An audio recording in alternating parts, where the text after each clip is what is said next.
पाकिस्तान में IMF mission chief का बयान मुल्की मामलात में मुदाखलत करार दे दिया। वज़ीर ममलकत बराए ख़जाना आयशा गौस पाशा ने आलमी मालियाती फ़ंड IMF के मिशन चीफ नाथन पोर्टर के बयान को पाकिस्तान के दाखिली मामलात में मुदाखलत करार दे दिया।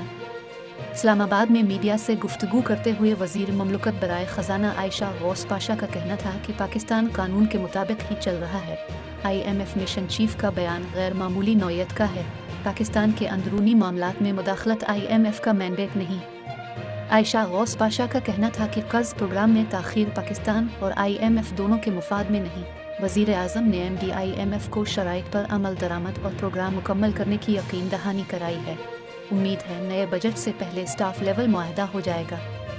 वज़ीर ममलकत बराए ख़जाना का कहना है कि 30 जून को IMF प्रोग्राम ख़त्म हो जाएगा। IMF से डील ना हुई तो वज़ारत ख़जाना आंखें बंद करके नहीं बैठी। हर वक्त प्लान B भी मौजूद होता है। हमारी तरजीह IMF प्रोग्राम है। उनका कहना था कि नए माली साल का बजट इलेक्शन ईयर बजट होगा। नया बजट 9 जून के हिसाब से तैयार किया जा रहा है।